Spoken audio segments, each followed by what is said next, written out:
नमस्कार, मैं हूं शम्स ताहिर खान और आप देख रहे हैं वारदात। हाल के वक्त में किसी आतंकवादी संगठन के जरिए किया गया ये सबसे बड़ा कत्लेआम है। अफ्रीकी देशों में बोको हराम का कोहराम पुराना है, मगर इस बार उसने जो कुछ किया उसने पूरी दुनिया को सन्ने कर दिया। बोको हराम ने 110 मजदूरों के सर कलम कर दिए। ये कत्लेआम जिहाद के नाम पर किया गया, लेकिन कहते हैं कि असलियत यह है कि जबरन वसूली के नाम पर इन मजदूरों को मारा गया है। ये लाशें, ये मातम, ये सामूहिक कब्रगाह और ये दिल को कचोटने वाला मंजर। लेकिन एक साथ इतनी मौतों और इतनी लाशों का ये मंजर किसी कुदरती अजाब का अंजाम नहीं, बल्कि उस इंसानी फितूर का नतीजा है जिसे दुनिया बोको हराम के नाम से जानती है। जी हाँ, वही आतंकवादी संगठन जिसने अफ्रीका में अपनी दहशत और बेरहमी से दुनिया के सबसे खतरनाक माने जाने वाले आतंकवादी संगठन ISIS को भी पीछे छोड़ दिया है, जिसके मौत बांटने के तौर तरीके को देखकर दुनिया के बड़े से बड़े और ताकतवर मुल्क तो दूर, खुद संयुक्त राष्ट्र संघ भी हिल गया। ताजे मामले में तो इस बोको हराम ने ऐसा कुछ कर दिया है जैसा कोई सोच भी नहीं सकता। जी हाँ, इस आतंकवादी संगठन ने एक ही झटके में एक साथ 110 लोगों को अगवा कर उनका गला काटकर उन्हें भयानक मौत दी। अब एक साथ इतने लोगों को अगवा करना और उनकी जान लेना अपने आप में बेहद अजीब और हैरान करने वाली बात है, लेकिन इस वारदात ने साबित कर दिया है कि बोको हराम के आतंकवादियों की तादाद इस इलाके में कितनी ज्यादा है और वो नाइजीरिया के कुछ खास इलाकों में अपनी कैसी पैठ रखते हैं।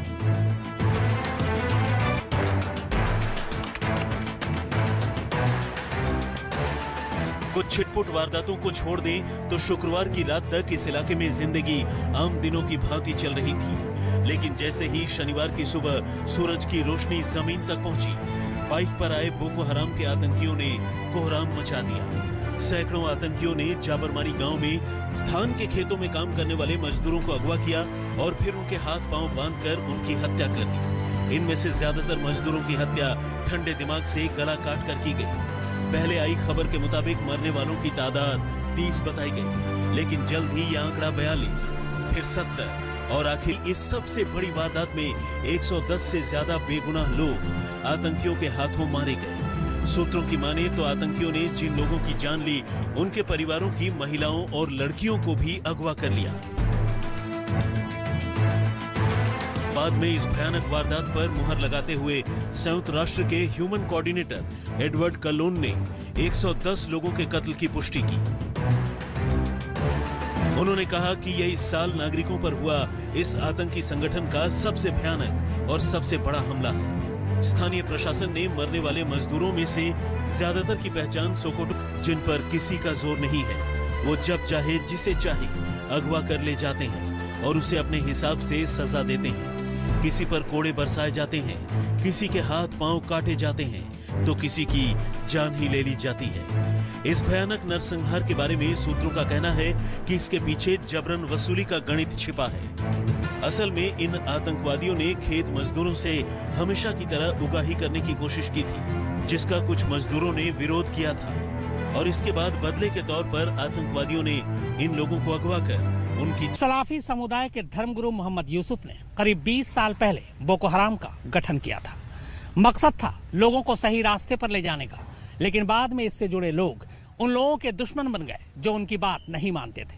फिलहाल नाइजीरिया में बोको हराम 2 धड़ों में बटा हुआ है और इनका कोहराम बदस्तूर जारी है। नाइजीरिया में पनपे आतंकवादी संगठन बोको हराम की कहानी वैसे तो करीब 2 दशक यानी 20 साल पुरानी है, लेकिन इस संगठन ने एक बार फिर एकाएक एक साथ 100 से ज्यादा लोगों का सिर कलम कर दुनिया का ध्यान अपनी ओर खींचा है। ऐसा नहीं है कि बोको हराम ने ऐसी हरकत कोई पहली बार की हो। पुलिस और दूसरी सुरक्षा एजेंसियों के साथ उसकी झड़पें भी होती रही हैं, लेकिन हाल के दिनों में ये अपनी तरह की सबसे बड़ी और दहलाने वाली वारदात है। इस आतंकवादी संगठन की शुरुआत नाइजीरिया के ही एक इस्लामिक धर्मगुरु मोहम्मद यूसुफ ने की थी। सल्फी समुदाय के मुस्लिमों का ये धड़ा मानता है कि दुनिया भर के मुसलमान सच्चे इस्लाम से भटक गए और पश्चिमी देशों के असर ने मुसलमानों को उनके रास्ते से भटका दिया है। ऐसे में मुसलमानों को सही रास्ते पर लाना जरूरी है।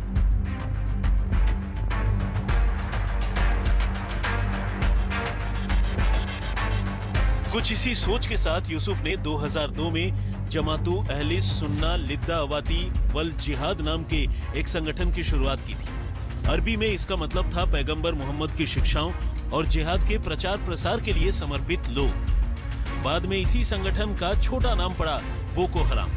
बोको हराम मतलब पश्चिमी शिक्षा की पाबंदी, यानी पश्चिमी शिक्षा का हराम होना। लेकिन जल्द ही इस संगठन ने अपना असली रंग दिखाना शुरू कर दिया। मजहब के नाम पर 24 दिसंबर 2003 को पहली बार बेगुनाहों की जान ली और 1 साल का वक्त और गुजरते गुजरते बोको हराम और कुख्यात हो चुका था। इसने नाइजीरिया के बोर्नो और योबे स्टेट के सैकड़ों स्कूली बच्चों की पढ़ाई लिखाई छुड़वा दी और उन्हें बोको हराम ज्वाइन करवा लिया। और इन्हीं कम उम्र के लड़कों की मदद से 2003 से 2008 तक बोको हराम छिटपुट हमले करता रहा।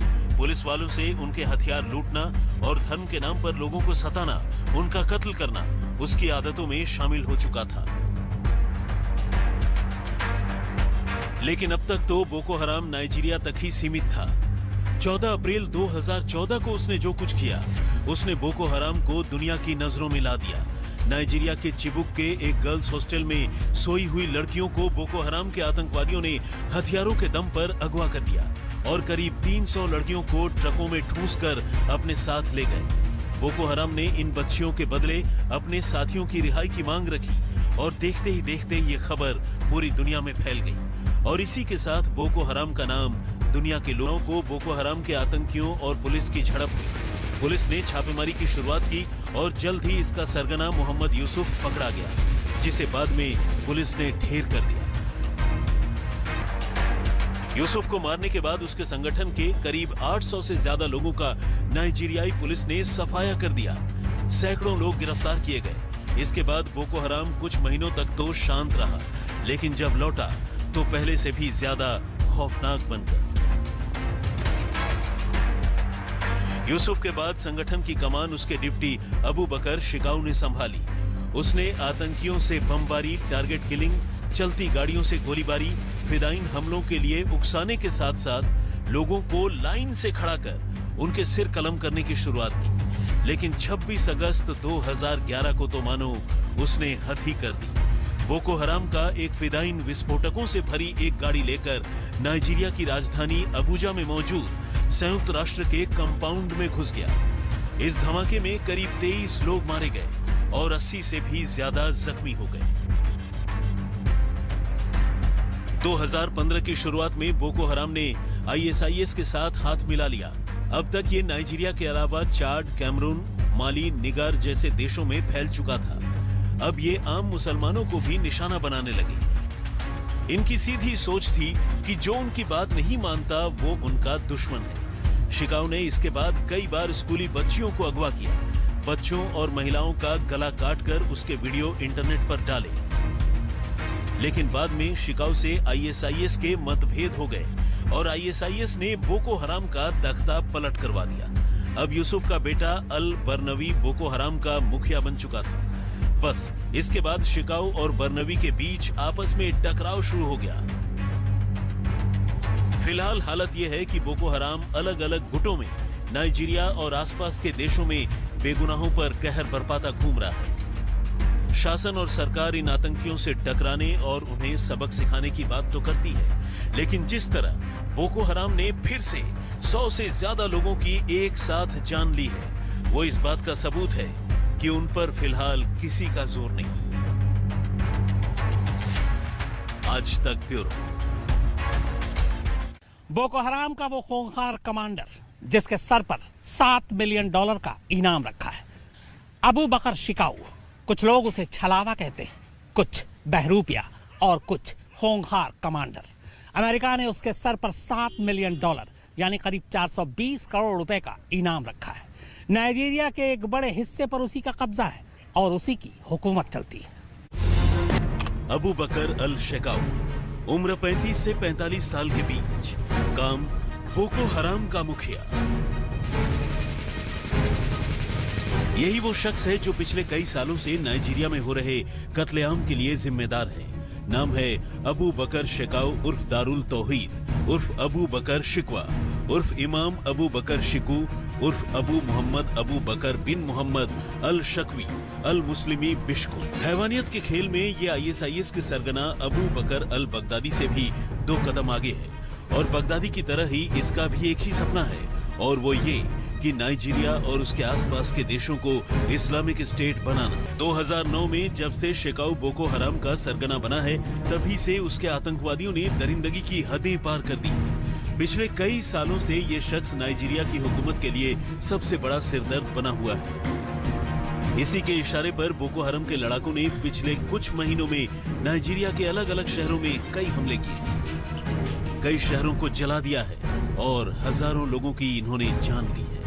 लाखों लोग बेघर हुए। फिलहाल नाइजीरिया के उत्तर पूर्व के 3 राज्यों में शेकाउ का ही फरमान चलता है। सूत्रों के मुताबिक शेकाउ एक छलावा है और भेष बदलने में माहिर। वो अपने किसी भी लड़ाके से सीधे बात नहीं करता। उसके साथ हमेशा अमेरिका ने अबू बकर शेकाउ के सिर पर 420 करोड़ का इनाम रखा है, लेकिन अभी तक उसकी खुफिया और सुरक्षा एजेंसियां शेकाउ को पकड़ने में नाकाम रही हैं। और नाइजीरिया के आतंकी संगठन बोको हराम पर सैकड़ों लोगों के नरसंहार का आरोप है। बोको हराम नाइजीरिया का सबसे खतरनाक आतंकी संगठन बनकर उभरा है। इस संगठन का मुख्यालय नाइजीरिया के उत्तर पूर्वी शहर मैदुगुरी में है। संगठन का पूरा नाम है जमाते अहले सुन्ना लिदावती वल जिहाद। बोको हराम मुस्लिम समुदाय को पश्चिमी समाज के हर चलन का विरोध करने को कहता है, चाहे वो चुनाव में वोट डालना हो या फिर शर्ट पैंट पहनना या फिर धर्मनिरपेक्ष शिक्षा हासिल करना। बोको हराम का उद्देश्य नाइजीरिया की सरकार को उखाड़कर इस्लामिक राज्य स्थापित करना है। करीब 18 करोड़ की आबादी वाले नाइजीरिया में बोको हराम को मुस्लिम बहुल इलाकों में समर्थन भी मिलता रहा है।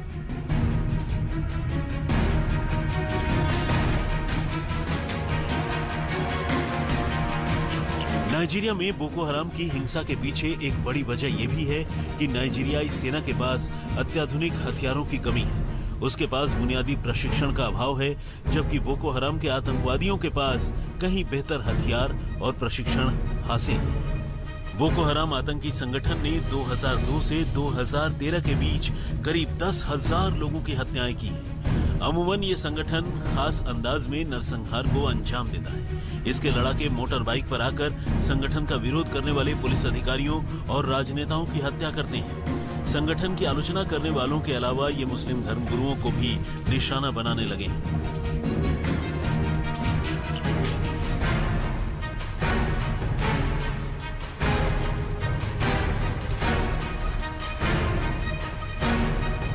बोको हराम को पैसे कहां से मिलते हैं, संगठन कितना बड़ा है और कितने प्रशिक्षित आतंकवादी इससे जुड़े हैं, इसको लेकर फिलहाल जानकारी उपलब्ध नहीं है। हालांकि अमेरिकी सरकार ने नवंबर 2013 में बोको हराम को आतंकवादी संगठन घोषित करते हुए शेखू पर इनाम घोषित किया था। अमेरिका के मुताबिक बोको हराम का पश्चिमी अफ्रीका में अल कायदा से भी जुड़ाव रहा है। तो वारदात में फिलहाल इतना ही, मगर आज तक पर खबरों का सिलसिला लगातार जारी है। नमस्कार, मैं हूं अंजना ओम कश्यप। हमें उम्मीद है ये वीडियो आपको पसंद आया होगा। लेटेस्ट खबरों के लिए यूं ही देखते रहिए आज तक, और इस वीडियो के पसंद आने पर लाइक, शेयर एंड सब्सक्राइब करना ना भूलें।